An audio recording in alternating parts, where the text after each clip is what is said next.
हम ड्रॉप कर दें आपको घर? गीता, गीता, गीता, हमारा नाम मोहित है। हम सीताराम कॉलेज में 3rd ईयर बीएससी में पढ़ते हैं। गीता सुनो, गीता, गीता।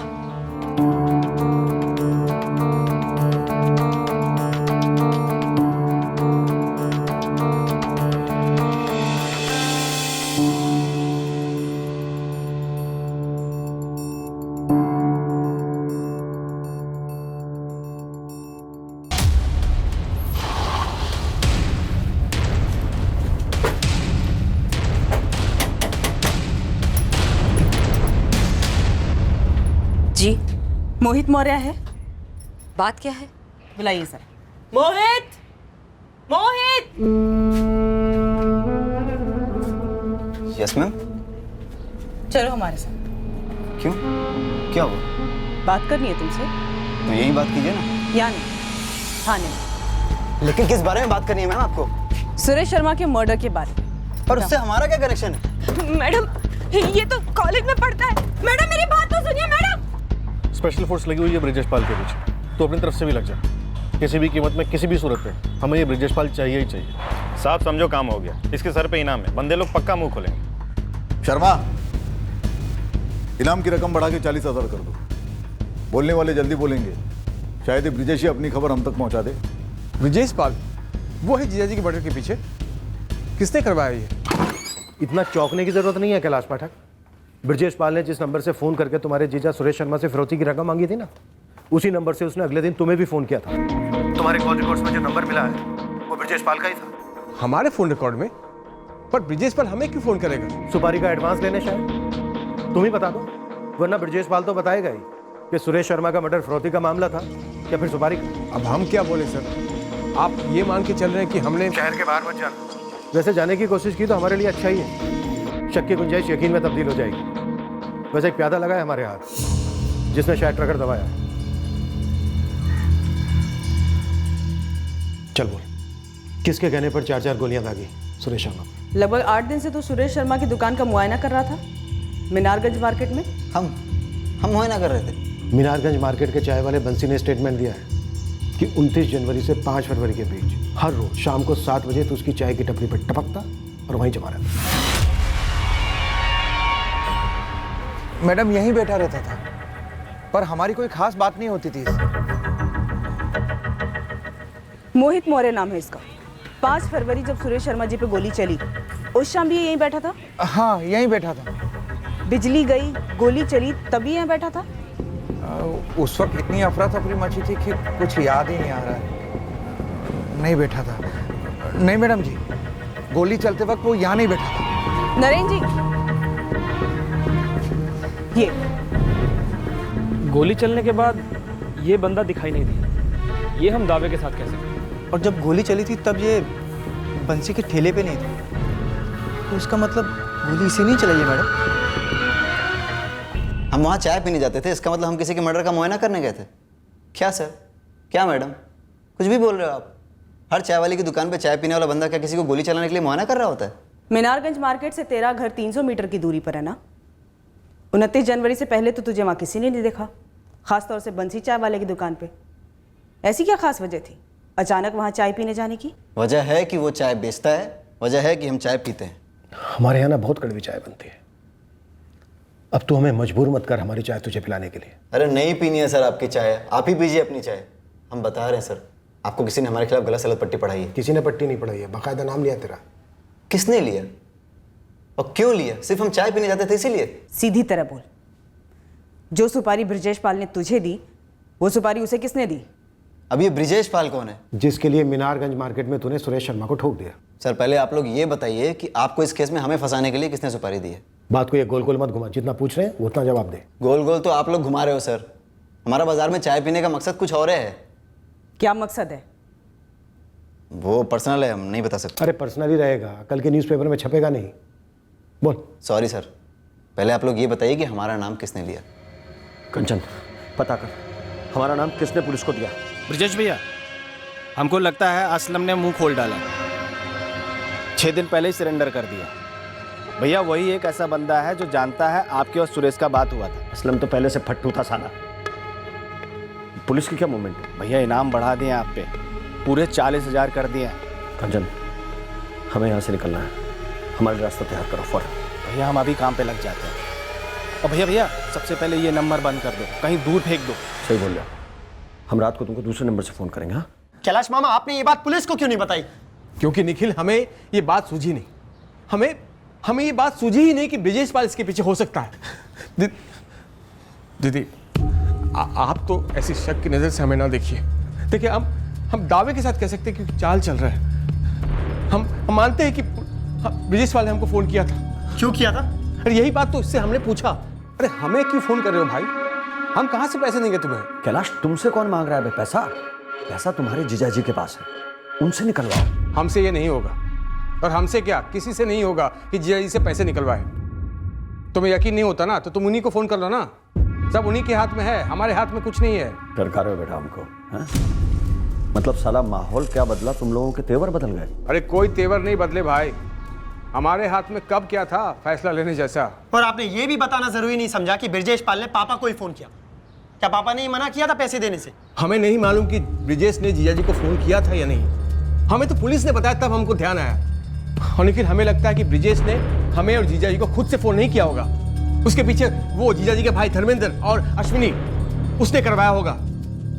एक जीजाजी को मरवाने और दूसरा हमें फंसाने। लेकिन कैलाश, ये बात तुमने खुद नहीं बताई, ना हमको ना पुलिस को। हाँ, नहीं बताई दीदी, क्योंकि हमको ये बात सूझी ही नहीं कि ये बातें जुड़ी हुई है आपस में। एक फिरौती लेने वाला पापा पर गोली चलने के 2 हफ्ते पहले उन्हें फोन करता है और उसके ही अगले दिन आपको फोन करता है, और इतनी बड़ी बात आपको सूझी ही नहीं। देखो निखिल, हम दीदी की कसम खा के कहते हैं कि हमारा कोई हाथ नहीं है इसमें। देख मोहित, जब तक तू हमें ये नहीं बताएगा कि पिछले 1 हफ्ते से तू चाय वाले बंसी के ठेले पर क्यों बैठ रहा था, तू यहाँ से बाहर नहीं जा पाएगा। सर,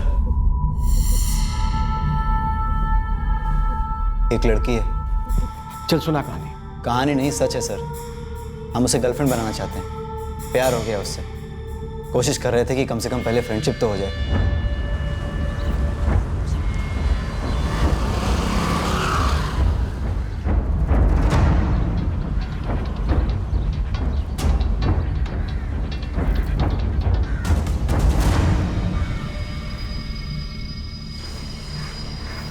हम ड्रॉप कर दें आपको घर? गीता, गीता, गीता, हमारा नाम मोहित है। हम सीताराम कॉलेज में 3rd ईयर बीएससी में पढ़ते हैं। गीता सुनो, गीता, गीता, गीता नाम है उसका। नियारगंज मार्केट में रहती है वो। हम उसे देखने, उसकी नज़र में आने के लिए वहाँ बैठते थे।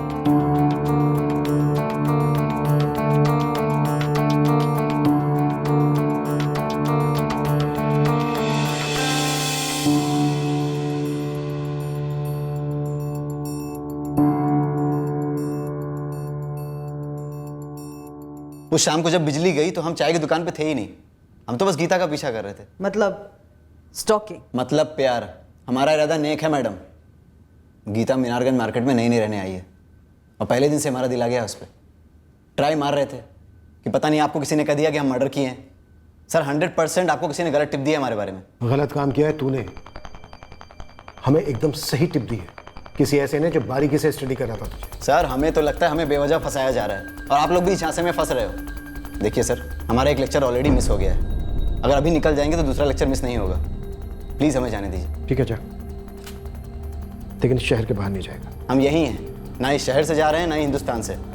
हमने कोई बैंक से लोन भी नहीं लिया है और हमारा पासपोर्ट भी नहीं बना है सर। अब जाएं यहाँ से।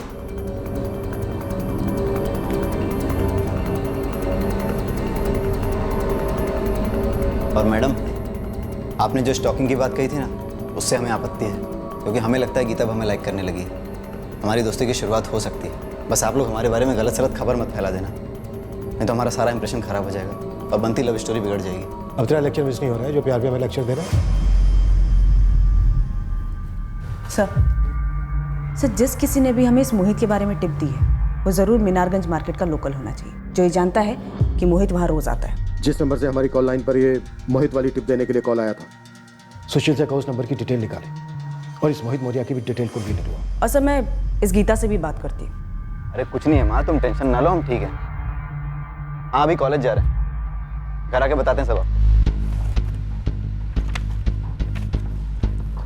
ये देखिए मैडम, ये रहा पीसीओ का नंबर है जहाँ से कॉल आई थी मोहित की टिप वाली। इस पीसीओ का एड्रेस निकलवाओ, पहुंचो पीसीओ के मालिक तक, पूछो कि कौन था वो जिसने वो कॉल किया था। सर धर्मेंद्र शर्मा और उसकी बेटी अश्वनी के फोन रिकॉर्ड्स में शक करने जैसा कुछ भी नहीं मिला, जैसे कि एक्सपेक्ट किया था।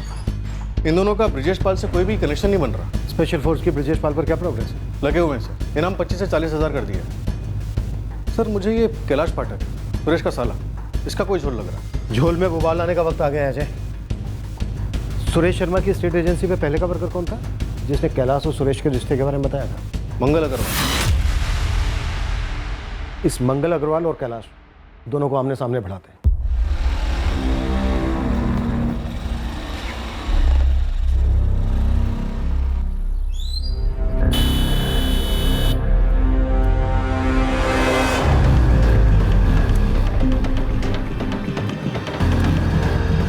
चल भगा भगा, गाड़ी भगा। आप लोग सिर्फ हमारा नाम ही नहीं, हमारी जिंदगी भी बर्बाद कर रहे हैं। हमारे अपनों का भरोसा गंवा रहे हैं हम। सर सुरेश अपनी जान गंवा चुका है। बैठो कैलाश। लेकिन सबूत नाम की चीज नहीं है आपके पास कि हमने ही जीजाजी को मरवाया।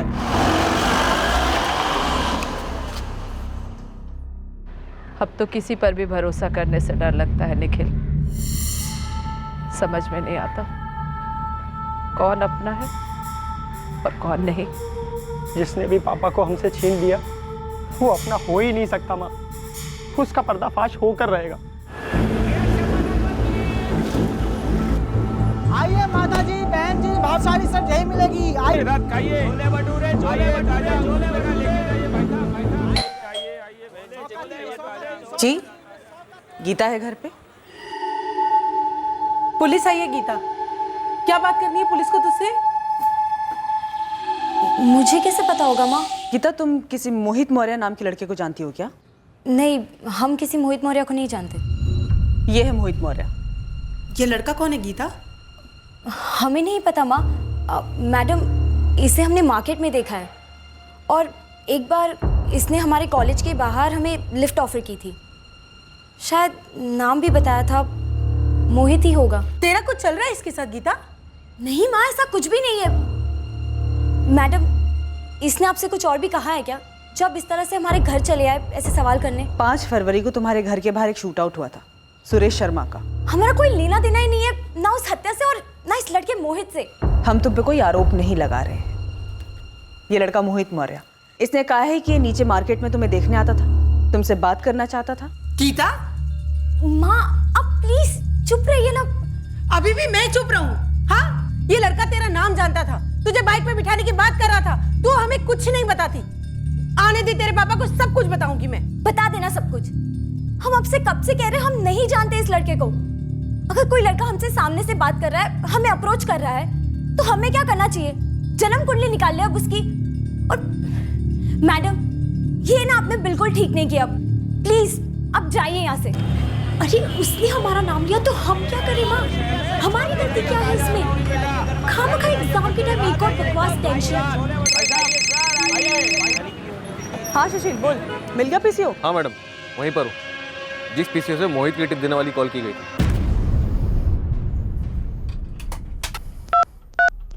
पता चला किसने कॉल किया था? सोनू राठी ने कॉल किया था, सुरेश शर्मा का मुलाजिम। मुझे पता है सुरेश शर्मा को किसने ठोका है।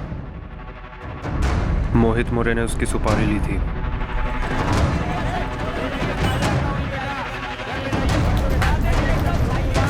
सोनू, एक मिनट। हाँ सर। नमस्ते मैडम। क्या बोला था तूने? 5 फरवरी को जब बिजली गई थी तू कहाँ था? बताए तो थे मैडम आपको, घर ही गए थे हम। तू चल थाने, तुझे मैं बताती हूँ तू कहाँ था। मैडम वो दुकान पर ग्राहक है, नुकसान होगा दुकान का। नुकसान तो तेरा हो जाएगा, नहीं चलेगा। अरे मैडम, मैडम बच्चों के साथ खाइए एकदम। पुलिस सोनू को उठा के ले गई। चंदन, एक बात बता, तू बड़ा उत्तेजित हो रहा है इस मर्डर को लेके। देख रहा हूँ जब से सुरेश जी का मर्डर हुआ है, तू अलग दुनिया में। नंदा जी ऐसी बात नहीं है, मैं तो बस ये सोच रहा था कि कहीं सोनू का तो हाथ नहीं था शर्मा जी के मटर के पीछे। मैडम हम सच कह रहे हैं, हम उस रात को घर पर ही गए थे। हाँ तो मैंने कब मना किया? लेकिन कितने बजे? रात के 10 बजे। और मीनारगंज मार्केट में बिजली गुल हुई 7 बजे। तब तो नहीं। मीनारगंज मार्केट से तेरा घर 10 मिनट की दूरी पर है ना, बीच में इतनी देर कहाँ था? मैडम हमने सोनू के घर जाकर उसकी माँ से बात की। उन्होंने बताया कि सोनू 5 फरवरी की रात को दुकान से जल्दी घर नहीं आया था, कुछ रात 10 बजे लौटा था। इस सोनू राठी का फोन रिकॉर्ड और 5 फरवरी का फोन लोकेशन तुरंत निकलवाओ। सुपारी किसने दी? गोली किसने चलाई? ये सर, ये मंगल के कहने पर आप 2 और 2 5 समझ लिए। कैलाश जी हम बस इतना कहे थे कि आपके हाथ में कुछ नहीं रहता है, और सुरेश जी आपको 4 आदमी के सामने डांट देते थे और फिर बाद में आपको बहुत गुस्सा आता था। हाँ, हमारे हाथ में कुछ नहीं रहता है, लेकिन हमने तुम्हें बोला कभी कि हमें गुस्सा आता था? सवाल ये नहीं है कैलाश कि तुमने मंगल को क्या बोला क्या नहीं बोला। बात यह है कि तुमने हमसे नहीं बोला कि तुम्हें ब्रजेश पाल जैसे नामचीन गुंडे का फोन आया था तुम्हारे जीजा सुरेश शर्मा से पैसे निकलवाने के। हम वो ब्रजेश पाल के जरिए अपने ही जीजा जी का। सर, ये मंगल हमारे बारे में कुछ बोल रहा था, इसकी वजह यही है कि 6 महीने पहले इसने हमसे लोन लिया था 1.5 लाख का, जो अभी तक लौटाया नहीं है। इसने सोचा कि हमने अंदर गए इसको चुकाना नहीं पड़ेगा। ये कमीना है सर। सर काम जा सकते हैं साहब, आप जो कुछ भी पूछे हम सब बता दिए। और साहब बेवजह हमको इस मामला में घसीटा जा रहा है, तो हम कुछ जानते वानते नहीं है सर। अरे घसीटा क्या क्या बच्चे, चुप। अरे मुनीम की तरफ आग लगा कर भोला बन रहा है अभी। हमारा पैसा अगर 24 घंटे में नहीं लौटा रहे तूने, तो तेरी तो मतलब खटिया समझ। 1 मिनट कैलाश। मंगल जा तो जा। निकल निकल चल। जब सुरेश जीजा जी थे हमारे हाथ में कुछ नहीं था, अब जब सुरेश जीजा जी नहीं रहे तब भी हमारे हाथ में कुछ नहीं है। अब खामखा हम पे शक करके हमारी दीदी के सामने हमारा नाक कटवा रहे हैं सर। ना ना ना, हमें तुझ पर शक नहीं है कैलाश। लगभग पूरा यकीन है कि तूने ही अपने जीजा सुरेश शर्मा का कत्ल करवाया। अब तो चाहे कितना भी रोले, कुछ नहीं है तेरे हाथ में, बस ब्रजेश पाल के हाथ लगने की देर है। उसके बाद वो तेरा सारा कच्चा चिट्ठा खोलेगा, फिर हम तुझे खोलेंगे। लास्ट चांस है तेरे पास, जो भी सच है बोलते हैं। इसके बावजूद कि हमारे पास कैलाश पाठक पर शक करने के ठोस कारण थे, हमें उसके खिलाफ कोई ठोस सबूत नहीं मिल पाया। अब हमारा ध्यान सुरेश शर्मा के मुलाजिम सोनू राठी पर केंद्रित हुआ। उसने एक बड़ा झूठ बोला था। क्या यह झूठ उस सच की चाबी थी जिसे घुमाने से इस मर्डर का राज खुलता? क्या सोनू ने खुद अपने मालिक सुरेश शर्मा को मार डाला था या हत्यारे की मदद की? सोनू मोहित मौर्य का नाम आगे किया ताकि किसी और का नाम अंधेरे में छिपा रहे।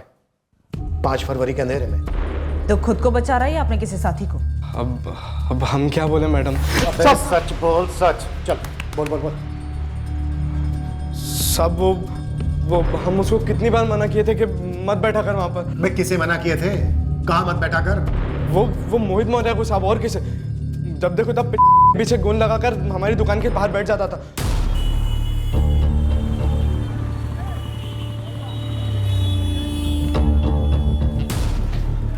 ओ भाई, हिंदी समझ नहीं आती है तुमको?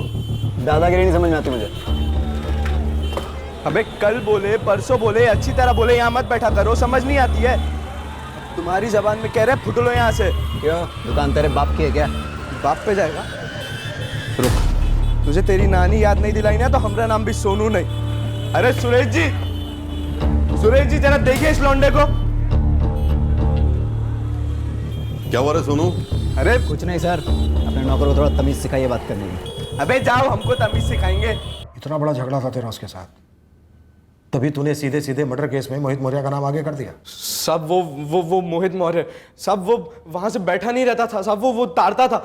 पता नहीं आगे चल के क्या करता गीता के साथ। 1 मिनट, तू गीता को जानता है? जानते हैं, गीता गर्लफ्रेंड है हमारी, लव है। गीता पहले हमारे मोहल्ले में ही रहती थी, फिर उसके पापा और वो सब लोग यहाँ मीनारगंज शिफ्ट हो गए और यहाँ का घर हम ही दिलवाए उन लोगों। और साहब वो मोहित मौर्य साहब 1 नंबर का आवारा लड़का है साहब। वो गीता बताती थी कि उसका पीछा करता था और लिफ्ट शिफ्ट ऑफर करता था साहब उसे। आज फिर हमारे कॉलेज के रास्ते पर खड़ा था, हमसे बोला घर छोड़ दूं। हमने तो सीधा मुंह मोड़ लिया और चलते बने। फिर उसने पीछे से आवाज भी लगाई, निच्चर साला। शाम में भी कहीं जाने निकलते ना तो साई की तरह पीछा करता है वो हमारा। अरे वो साला एक नंबर का। तुम तो रहने ही दो, आज भी वो तुम्हारे दुकान के बाहर आके बैठा था हमारे इंतजार में। भगा तो दिए थे हम उसको डांट के, और वो साला एक नंबर का चिपकू लगता है। हमको ना इसकी कुछ सेटिंग करनी पड़ेगी, बस मौका हाथ लगने दो हमें। कुछ ऐसा करेंगे कि सांप भी मर जाए और लाठी भी ना टूटे। लाठी तो टूटेगी, लेकिन तेरी हड्डियां तोड़ते तोड़ते टूटेगी। हड्डियां हमारी नहीं, उस मोहित मौर्य की टूटनी चाहिए सब। जो लड़कियों को गलत नजर से देखता है, उनको परेशान करता है, उनके पीछे जाता है। सब ऐसे ही लड़के तो आगे जाके शेप करते हैं सब। और जो दूसरों को कत्ल के केस में फंसाते हैं वो खुद कातिल होते हैं। बोल, सुरेश शर्मा को मर्डर करने के लिए सुपारी तुझे ब्रिजेश पाल ने दी थी ना? कौन ब्रिजेश पाल? मैडम, हम किसी ब्रिजेश पाल को नहीं जानते, और हम हमारे साहब का कत्ल क्यों करेंगे? सुरेश जी बाप समान थे हमारे, सब नमक खाया हमने उनका। अबे ओ वफादारी के पुतले, तो फिर तू अपने मालिक को अंधेरे में अकेले में ठुकने के लिए छोड़कर 3 घंटे के लिए कहाँ गायब हो गया? साहब हम गीता के साथ थे साहब। वो मोहित उसे परेशान कर रहा था, तो हम सोचा कि एक बार पुलिस की मार पड़ेगी तो अकल ठिकाने आएगी उसको। यहाँ हम मर्डर केस की तहकीकात कर रहे हैं, मर्डर केस की, और तू साले उसमें अपनी पतंग उड़ा रहा है। गलती हो गई थी साहब। तो उस शाम तो गीता के साथ था, इस मर्डर में गीता भी तेरे साथ है? नहीं मैडम, ऐसा मत बोलिए। गीता का नाम खराब होगा, वो तो बस स्टूडेंट है। मोहित को फंसाने के लिए इसने उसका नाम आगे किया, तो हम इसका और गीता का नाम सामने रखते हैं? नहीं साहब, हम दोनों को बली का बकरा मत बनाइए साहब। सब हो सकता है कि अगर असली मुजरिम हाथ से छूट जाए तो बाजार में फिर फायरिंग होगी। सब हम सॉरी कहते हैं साहब, हमने आपको रॉन्ग कॉल किया, पर साहब आप तो रॉन्ग कॉल मत करिए। भगवान कसम हमने कुछ भी नहीं किया, सब सच कह रहे हैं। सर, सभी संदिग्धों के पीछे लोग लगा दिए, उनके फोन्स भी टैप हो रहे हैं, पर अभी तक सब कुछ नॉर्मल है। गैंगस्टर ब्रिजेश पाल पर क्या खबर है? सर, स्पेशल फोर्स और गुरु खबरी दोनों लगे हुए हैं, लेकिन ब्रिजेश पाल पर अभी तक कोई भी टिप नहीं है। एयरपोर्ट, रेलवे स्टेशन, हर जगह पर रेड अलर्ट नोटिस जारी किया है। कमाल है, ब्रिजेश पाल मिस्टर इंडिया हो गया क्या? सर, मैंने गीता से बात की उसके कॉलेज के बाहर। उसे कंफर्म किया कि 5 फरवरी की रात को सोनू से मिली थी। दोनों के फोन लोकेशन भी मैच कर रहे हैं। अगर ब्रिजेश पाल ने खुद ठोका है सुरेश शर्मा को, तो या तो रंगदारी मना करने का बदला लिया है, या सुरेश शर्मा का छोटा भाई धर्मेंद्र शर्मा, या सुरेश शर्मा का साला कैलाश पाठक, या सुरेश शर्मा का बिजनेस राइवल आदर्श पांडे। इनमें से कोई मास्टरमाइंड है और सुपारी दी गई थी ब्रिजेश पाल को। साहब, हमारा नाम कंचन है और हमारे पास ब्रिजेश पाल का टिप है, लेकिन आपको सबसे पहले हमको 40,000 रुपये देने पड़ेंगे इनाम के। सही पता बताने के बाद मिलेंगे इनाम के 40,000 रुपये। अभी 1 सेकंड भी वेस्ट मत कर, ब्रिजेश पाल का पता बता दे, वरना तेरे नाम का पोस्टर बना दूंगा मैं। साहब, वो एक लल्लन है, यहीं पास के गांव में रहता है, उसी के घर में छुपा हुआ है ये ब्रिजेश पाल।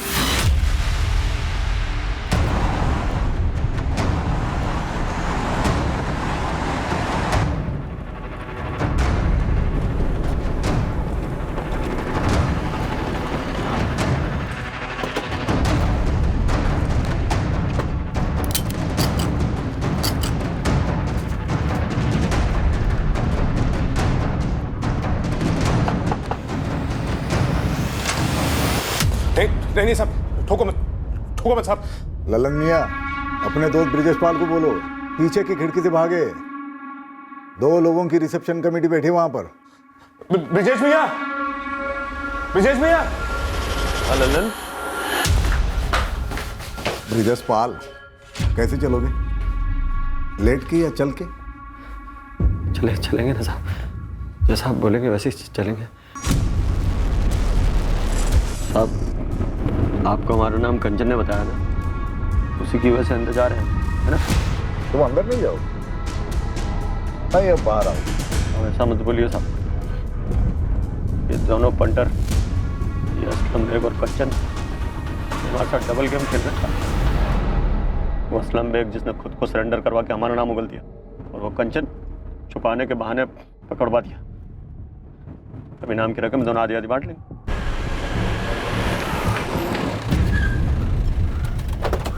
ये लो विक्रम, आ गया तुम्हारा पार्सल, सेम डे डिलीवरी। आजा भाई आजा, त्रिपाठी डालो गाड़ी में। दिनेश, अभी के लिए हम इसे अरेस्ट नहीं दिखाने वाले हैं, बाद में देखते हैं जरूरत पड़ती है तो। साहब, लेकिन साहब थैंक्स। हाँ, वेलकम।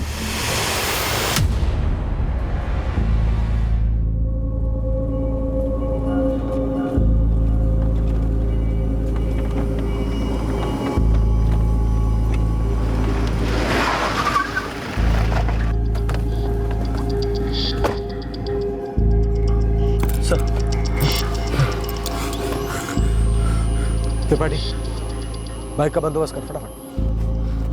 बाइक क्यों साहब? अरे इंतजार कर, सब्र कर थोड़ा। पहले बाइक आएगी, फिर तू उस पर भागेगा, उसके बाद हम बाइक में पेट्रोल डालेंगे। शुक्ला, हथकड़ी खोल दो इसकी। साहब, आप जो पूछेंगे हम बताने को तैयार हैं। हम आपके हाथ जोड़ते हैं साहब। सुरेश शर्मा का मर्डर किसके कहने पर करवाया? शूटर कौन था या थे? ये 3 संदिग्ध हैं हमारे पास। इनमें से मास्टरमाइंड कौन है? साहब, इनमें से कोई एक नाम बोलेंगे, आप हमें छोड़ देंगे। पूरी केवाईसी इधर ही करेंगे, फिर देखेंगे। सर जी, त्रिपाठी बोल रहा है बाइक नहीं मिली। स्कूटर चलेगा क्या? अरे साइकिल भी चलेगी, हमें कौन सी रेस लगानी है? अरे साहब, हमने फ़ोन किया था साहब, सुरेश शर्मा को फ़ोन किया था, उसके साले को भी फ़ोन किया था साहब, लेकिन ऐसा पहली बार नहीं हुआ साहब। हम फ़ोन करते रहे, हमने पहले भी फ़ोन किया साहब। अबे अब तो का लव स्टोरी सुनाने वाला है। हाँ साहब, हम ये कह रहे हैं, हमने धमकी नहीं दी साहब, हमने पैसे मांगे थे साहब। अब माहौल ही ऐसा हो गया साहब, कोई आसानी से पैसा देता ही नहीं है साहब, तो हमने फ़ोन करके पैसे मांगे थे साहब, लेकिन प्यार से मांगे थे। 15 लाख किस खुशी में? वाह सुरेश जी, माहौल इतना बदल गया है कि आप पूछ रहे हैं किस खुशी में? हमारे पास 15 लाख रुपए नहीं है तुम्हें देने के लिए। देखिए सुरेश जी, हम कई बार काम आए हैं आपके, आपसे पुराना रिश्ता है भाई। अरे यार, आगे कभी हाथ खुले होंगे तो सामने से बुला के तुम्हें दे देंगे हम। इस वक्त नहीं है, मतलब नहीं है। कैलाश, तुमसे कौन मांग रहा है पैसा?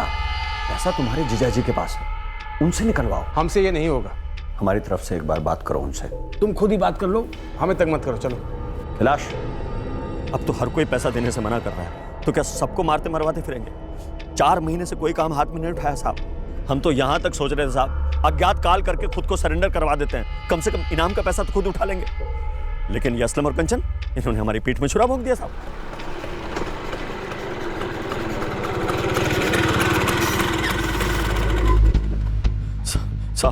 साहब, हम सच कह रहे हैं साहब, हमें किसी ने सुरेश शर्मा के मर्डर की सुपारी नहीं दी साहब, नहीं हमने खुद से उसे मारा है साहब। और आप सोचिए हमें क्या मिलता मर्डर करके साहब। हमने ऐसे मर्डर किया होता, हमने सुपारी ली होती तो इतनी आसानी से गोभी के फूल की तरह आपके हाथ लग जाते हम। अजय, ये इतना अच्छा बच्चा है, इसने कुछ नहीं किया, फिर तो हमारे किसी काम का नहीं है। फिर तो इसे अरेस्ट करने का भी कोई मतलब नहीं बनता सर। वैसे भी स्कूटर आई है। चलो भाई, बेटा बैठाओ। एक मिनट छोड़ो साहब, आप हमको वो गन बता दो, कौन सी गन इस्तेमाल हुई है सुरेश शर्मा के मर्डर में? हम आपको बता देंगे शूटर ने वो गन कहां से खरीदी होगी। अच्छा, तो ये पता है तुझे? .33 बोर की गन इस्तेमाल हुई थी क्या? तुझे ये भी मालूम है? नहीं साहब, खाली हमको इतना पता है कि .33 बोर की गन हाल ही में 1 फरवरी को बेची गई है। किसे बेची, किसने बेची? रवि ने बेची थी साहब। किसको बेची थी नहीं मालूम। रवि बंसल, वो गन सप्लायर? जी हाँ साहब। सर, इस रवि की भी अच्छी खासी हिस्ट्री है इसकी तरह। रवि बंसल ने किसको गन बेची थी? साहब ये हमको नहीं पता साहब, ये रवि बंसल को भी नहीं पता साहब कि खरीदने वाला कौन था, लेकिन किसके कहने से रवि बंसल ने वो गन बेची थी ये उसने हमको बताया था साहब। क्या बताया साला, अभी इतना महीना के सूखा के बाद कल जाके थोड़ा सा कमाई हो, जानते हो? कहाँ से भाई? हमारे लिए भी कुछ है क्या उसमें? खरीदने वाला कौन था यार? हम तो आदमी का नाम तक नहीं पूछे।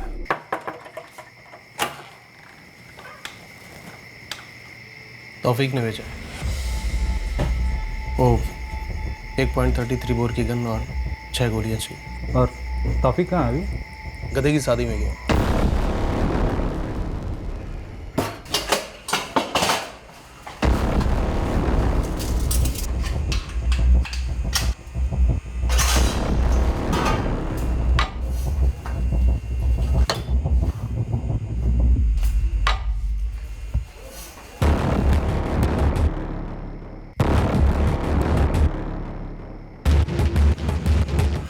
तौफीक का पासवर्ड गधे की शादी। अरे भैया, मालूम कैसे चलेगा ऐसे माहौल में कि कौन साला ग्राहक है, कौन पुलिस का भेजा हुआ यमराज है? अच्छा एक बात बताओ, गेम बच किसका रहा है? मतलब कुछ सुन पाए हो? ऐसे माहौल में ना आँख, नाक, कान, मुंह सब बंद रखने में भलाई है। अरे बोल तो रहे हैं, खरीदने वाले का नाम तक नहीं पूछे। सर पक्का वही गन इस्तेमाल हुई है सुरेश शर्मा के कत्ल में, क्योंकि अभी 3 दिन पहले रवि खोली खाली करके गायब हो गया। हम गए थे उसके घर पूछने कि इस केस में असलम ने हमारा नाम आगे क्यों किया। ये तौफीक कौन है जिसके कहने पर रवि बंसल ने उस आदमी को गन बेची? तौफीक हिस्ट्री शीटर है साहब। तौफीक गधे की शादी में गया है, क्या मतलब है इसका? तौफीक जेल के अंदर गया। तौफीक का पूरा नाम क्या है? तौफीक पठान, उसका एक जोड़ीदार भी है अमित जायसवाल, दोनों अंदर है साहब। किस केस में? कोई केस नहीं है साहब। अभी 3 महीने पहले जब से आपके लोगों ने धरपकड़ शुरू की है, हमारे लोगों की लाशें बिछाना शुरू की है, दोनों ने खुद को सरेंडर कर दिया। कहाँ सरेंडर किया? काली माता पुलिस चौकी साहब। उठो, चलो निकलो दोनों बाहर। अरे क्या हो गया साहब? अरे हम लोग ठीक है, खुश हैं यहाँ पर। हाँ साहब, हमको जमानत वमानत नहीं चाहिए। अबे जमानत नहीं हो रही है तुम्हारी, गधे की शादी का मुहूर्त निकला है, बाराती हो तुम दोनों, भूल गए क्या? सुरेश शर्मा की सुपारी किसने दी थी? गन खरीदने किसको भेजा था रवि बंसल के पास? वो शूटर कौन है? अबे ओ, तुम दोनों की जरूरत किसी को भी नहीं है, हमें तो बिल्कुल भी नहीं। साहब हम टिप देंगे तो हमको कुछ इनाम तो मिलना चाहिए ना। साहब गुस्सा क्यों हो रहे हैं? टिप क्या, हम तो केस का पूरा नक्शा खोल के रख देंगे आपके सामने। हाँ बस एक बिना सिम वाला मोबाइल दिलवा दीजिए ना। देखिए ये साला अमित तो पत्ता खेल के अपना टाइम पास कर लेता है, हमको वीडियो गेम खेलने का बुरा लत है। अबे तू तो ठीक है दिया। साहब इस काम का कॉन्ट्रैक्ट हमने नहीं लिया था, हमने सिर्फ प्लानिंग करके दिया था साहब। अबे वो वीडियो गेम, नाम बोल नाम, वरना जेल में भी साइलेंसर के साथ गोली चल सकती है। साहब मार्केट में नया लौंडा आया है, उसका कोई खास हिस्ट्री नहीं है, इसीलिए आपके नज़रों में नहीं आया होगा। हमारे लिए छोटा मोटा काम कर चुका है पहले, वही ये मसला लेकर आया था हमारे पास। सीधे सीधे नाम बोल तौफीक। विमल भाटी। विमल, ये सेठ का रूटीन एक बार फिर बताना जरा। सिंहपुर अपने घर से निकला, सुरेश शर्मा अपनी फैक्ट्री गया नॉर्थ एंट्रेंस पर, और इसके बाद वहाँ से राधे श्याम चौक वाली दुकान पर, और फिर दोपहर में आउटर सिटी अपने रियल एस्टेट के ऑफिस में, और वापस शाम में मीनारगंज की दुकान पर। राधे श्याम चौक कैंसिल, क्योंकि पॉश एरिया और वहाँ हर जगह सीसीटीवी कैमरा गिद्ध की तरह मंडराते रहते। सुरेश शर्मा के प्रॉपर्टी वाले ऑफिस के बाहर भी सीसीटीवी कैमरा है। मेरे ख्याल से मीनारगंज ही सही रहेगा। हमने एक बार वहाँ का मुआयना किया, हमें कोई सीसीटीवी दिखी नहीं अभी तक। वहीं ठोक दे, भीड़ भी बहुत होती है और खिसकना भी आसान है। दुकान में एक और बंदा है, उसका हेल्पर। तो थोड़े और पैसे ले ले और उसको भी ठोक दे। हमारी जुबान में ऐसे बंदे को मजबूरी का मुर्गा कहते हैं। ठीक है अमित भाई, लेकिन तौफीक भाई वो गन भी चाहिए होगी। साहब विमल को हमने गन सप्लायर रवि बंसल के यहाँ भेजा था, वहीं से गन लिया होगा विमल ने, क्योंकि गोली चली थी ना। विमल भाटी को सुपारी किसने दी थी? कुछ पर्सनल था ऐसा बता रहा था विमल। क्यों? हाँ वो रियल एस्टेट एजेंसी है ना सुरेश शर्मा की, उसी का कुछ मामला था। कैलाश, सुरेश शर्मा का साला, उसने सुपारी दी थी क्या विमल भाटी को? कैलाश, यही नाम लिया था क्या विमल ने? वो ठीक से याद नहीं है साहब। मीनारगंज मार्केट में बिजली गुल करने का आइडिया तुम दोनों का ही था? नहीं तो क्या विमल भाटी ने खुद से बिजली गुल कर दी थी? पता नहीं साहब, लेकिन उसने अगर किया हो तो उसको मेडल मिलना चाहिए हमारी सुपारी बिरादरी से। क्यों? विमल भाटी का फोटो है तुम्हारे पास? कहाँ से होगी साहब, मोबाइल होता तो बात बनती थी, इसलिए तो कह रहा था कि मोबाइल मिल जाता तो। विमल भाटी कहाँ मिलेगा? होली तो 2-2 महीने में बदल लेता है साहब। हाँ लेकिन चाय पीने वो एक जगह हमेशा जाता है, गफूर भाई की चाय की दुकान पर, वो हरिश्चंद्र मोड़ पर। सर इस गफूर चाय वाले के यहाँ फील्डिंग लगा देता हूँ। कैलाश पाठक को भी उठा लो, हमेशा कहता रहता है मेरे हाथ में कुछ नहीं है, मेरे हाथ में कुछ नहीं है। दिखाते हैं इसको कि हमारे हाथ में डंडा है और पैरों में जूते। अरे बस भी करो सर, बार बार हमें उठाकर हॉट सीट पर क्यों बिठाते आप? इस बार हॉट सीट पर नहीं, तवे पर बिठाएंगे तुझे, और उसके बाद तंदूर के अंदर। अरे सर लेकिन हम आपको पहले बता चुके हैं कि हमने नहीं मारा तुझे।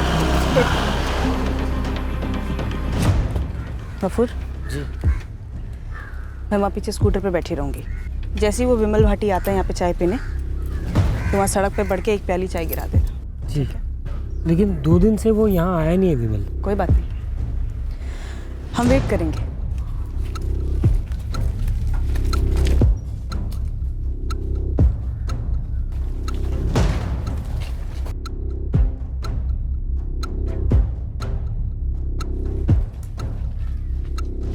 एक तो हमने ये बिमल भाटी का नाम पहली बार सुना है, और ये जो 2 कैदियों के नाम आपने बताए, ये तौफीक और जो भी, उनको भी हम नहीं जानते सर। रवि बंसल को भी नहीं जानता? सवाल ही नहीं है सर, हम सिर्फ इतना जानते कि वो जीजा जी का भाई धर्मेंद्र शर्मा, उसकी जबरदस्त चाल है हमें फंसाने की, और आप फंस रहे हैं उसके झूठ के जाल में सर। इसलिए आपको हर जगह हमारा ही नाम मिल रहा है sir.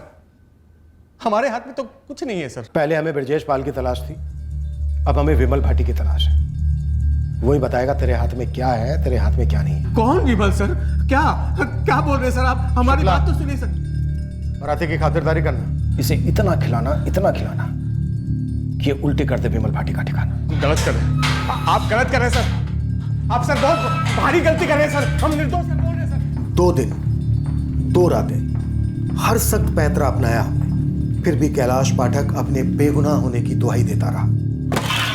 Sir, gun supply Ravi Bansal को ढूंढने के लिए गुरु की पूरी टीम लगी हुई है, पर अभी तक कोई लीड नहीं मिली। कपूर चाय वाला? हमारी टीम घात लगाए बैठी है सर, बस विमल भाटी के आने की देर है। विमल भाटी का ना हमें ठिकाना मिल रहा था, ना ही वो गफूर की चाय की दुकान पर आया, ना उस दिन, ना अगले दिन, ना उसके अगले दिन। पर हमने अपनी कोशिशें नहीं छोड़ी, हमारी टीम वहीं टिकी रही, और 5वें दिन सब्र का फल मिला, विमल भाटी।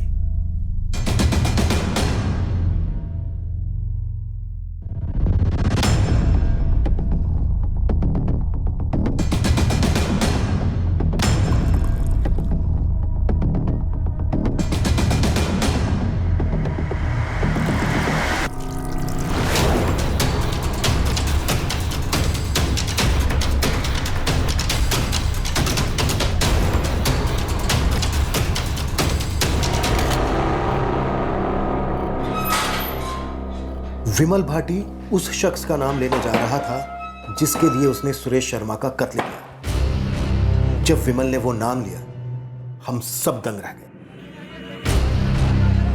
जो शख्स सुरेश शर्मा की हत्या करवाना चाहता था, उसने पूरी साजिश बारीकी से रची थी। उसने विमल भाटी के साथ पूरे मीनारगंज मार्केट का 3-4 दिन मुआयना भी किया था। कत्ल की रात को पूरे मीनारगंज मार्केट में बिजली जाना महज एक इत्तेफाक था। जब विमल भाटी ने सुरेश शर्मा पर 4 गोलियां चलाकर उसे ढेर कर दिया, तब इस कत्ल का मास्टरमाइंड विमल भाटी के बगल में ही खड़ा था। बाजार में छाया अंधेरा शूटर और मास्टरमाइंड दोनों के लिए एक तरह से मददगार साबित हुआ। वो आसानी से उसी रास्ते से निकल गए अंधेरे में जहां से वो आए थे। इस कत्ल का मास्टरमाइंड पूरी इन्वेस्टिगेशन के दौरान कई बार हमारे सामने आया, पर हमने उस पर रत्ती भर का शक नहीं किया था।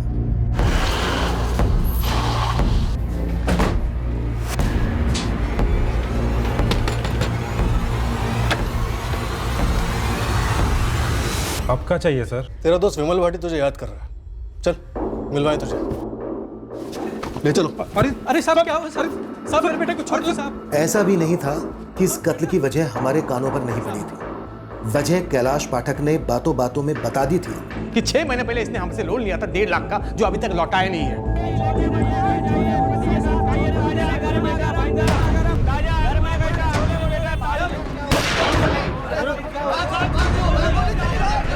मैंने दोस्ती के लिए मर्डर किया। दोस्त है मेरा मंगल अग्रवाल। मंगल अग्रवाल जो सुरेश शर्मा की स्टेट एजेंसी पर काम करता था, वो? हाँ। मसला क्या था? बेइज्जती। अबे मंगल, 1.5 लाख रुपए ना उनके लिए हाथ कमा ले, और तुम कौन सा लेके भागे जा रहे हो? उनसे बोल दो कि थोड़ा टाइम लगेगा, दे जरूर देंगे। अमीर लोगों का दिल इतना बड़ा होता ना तो लोग शायद इतना अमीर होते ही नहीं। अब क्या बताएं तुमको, इतना घटिया तरीके से हमारी बेइज्जती करता है ना, जैसे 1.5 लाख रुपए उसके लिए जिंदगी और मौत का सवाल हो। कैलाश पाठक की ऐसी की तैसी, तो मोड़क दांत तोड़ के सारे के हाथ में दर्द है। हम कैलाश पाठक से लोन लिए, वो तो हमको हक से गाली सुनाता ही है, लेकिन वो साला सुरेश शर्मा, उसका कोई लेना देना नहीं है उस लोन से, लेकिन वो भी हमको उल्टा सीधा सुनाता है। दम नहीं था तो लोन लिया क्यों? साले तूने बोला था 3 महीने में लौटा देगा सूद समेत, 4था महीना हो गया है, एक पाई नहीं लौटाई तूने। अरे मालिक, बहन की शादी के लिए हम लोन लिए थे, अब अचानक से लड़के वाले सब डिमांड बढ़ा दिए, इसलिए सब गड़बड़ हो गया। शर्म नहीं आती तुझे बहन को आगे करते हुए, साले नमर्द की औलाद। अरे सेठ जी गाली काहे दे रहे हैं? शुक्र कर जूता नहीं उतारे अभी तक। लोन दिया था तुझे, खैरात नहीं। ये छोटे लोग समझते हैं हमारे पैसों के पेड़ हैं, जैसे आम चुराते वैसे पैसे चुराएंगे ये लोग। अबे घूर क्या रहा है? एक एक पैसा वसूलेंगे हम तुझसे। चल निकल यहां से, दफा हो। क्यों नहीं बुलाया जीजा जी को? कैलाश जी, हम आपसे लोन लिए थे ना, तो फिर सुरेश जी को बीच में घसीट के हमारी इतनी बेइज्जती काहे करवा रहे हैं? वो 1.5 लाख हमारे अपनी जेब से नहीं आए थे, वो जीजा जी के पैसे हैं, और तू पैसे लौटा नहीं रहा है, इसलिए अब तक हम गाली खा रहे थे, अब तू डायरेक्ट खा। कल तो हद ही हो गई विमल, वो साले सुरेश ने हमारे बाबूजी को ऑफिस में बुला लिया। क्यों मैं संतोष, बेटी की शादी करने की हैसियत नहीं थी तो थोड़ा इंतजार कर लेता, या फिर अपनी औकात के हिसाब से लड़का ढूंढता कोई। मालिक, मंगल बता चुका है आपको, आखिरी वक्त में लड़के वालों ने। अबे सुन चुके हैं बकवास हम पहले भी। कल को लड़के वाले फिर कोई मांग करेंगे और मंगल झोली फैलाता हुआ आएगा हमारे पास। तू मंगल को बोल, जब तक हमारे पैसे लौटाता नहीं है घर के कागजात गिरवी रखते, वरना केस कर देंगे दोनों बाप बेटे पर। हमने गुस्से में नौकरी छोड़ दी तो हमारे पीठ पीछे हमारे बाबूजी को बुला के उनकी इतनी बेइज्जती की है। जी तो करता है साले को बीच रास्ते में बुला के ना जूते से मारे। जूता नहीं, गोली। बात तुम तक थी तो ठीक थी, बाबूजी की बेइज्जती, वो भी साला सिर्फ 1.5 लाख रुपए के लिए। अबे ठोकना तो बनता ही है। मंगल पैसा लौटा देता साहब, पर नहीं, गिद्ध के जैसे उसके पीछे पड़े थे। 1-1 लाख रुपए के 2-2 मोबाइल लेकर चलते हैं, 10-10 हजार रुपए का बिल पड़ता था होटलों में बिना डकारे, और सिर्फ 1.5 लाख रुपए के लिए उनकी जान निकली जा रही थी। तो हमने भी जान निकाल ली साले की। उनसे बेहतर है हम, सच बता रहे हैं आपको। गन और गोली का पैसा ना अपनी जेब से भरा है। मंगल अग्रवाल ने अपना जुर्म कबूल किया। उसी ने विमल भाटी के साथ मिलकर सुरेश शर्मा की हत्या की साजिश रची थी। सुरेश शर्मा की हत्या क्यों हुई ये जानकर उनके परिवार को काफी शौक लगा। जो 1.5 लाख रुपए आने बाकी थे, उन पैसों के बिना उनकी जिंदगी में कोई फर्क नहीं पड़ रहा था। बस सुरेश शर्मा की जान जाने से जो उन्होंने खोया, उसकी कोई कीमत नहीं लगाई जा सकती।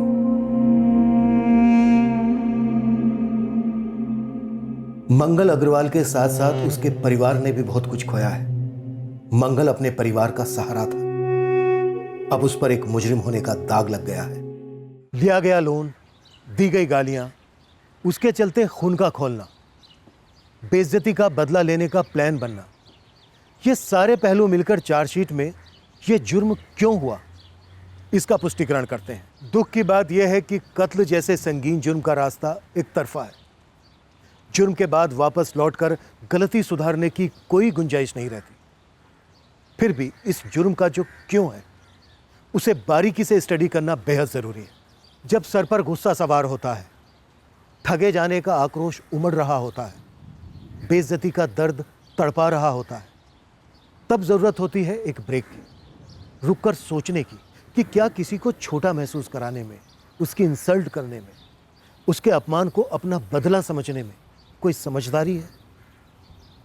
कहीं ये अति तो नहीं हो रहा? क्या संयम की लकीर पार हो चुकी है? स्थानीय लेवल की अराजकता पर अंकुश लगाना हमारा, यानी प्रशासन और व्यवस्था का दायित्व है। हमारा फर्ज है कि हम मुजरिमों में कानून का डर पैदा करें ताकि आम नागरिक बेखौफ होकर जिए। पर उस अराजकता का क्या किया जाए जो अक्सर आम नागरिकों के दिलो दिमाग में पनपती है? उस आवेश, उस अंधाधुंध गुस्से को कैसे लगाम दें जो गैर कानूनी और हिंसक ख्यालों को बेलगाम उधम मचाने देता है? भले ही बंदूक का ट्रिगर हाथ की उंगली दबाती हो, पर इरादों का ट्रिगर एक अराजक दिमाग दबाता है। अगले हफ्ते फिर मिलेंगे एक नए केस के साथ। क्राइम पेट्रोल सतर्क। जय हिंद।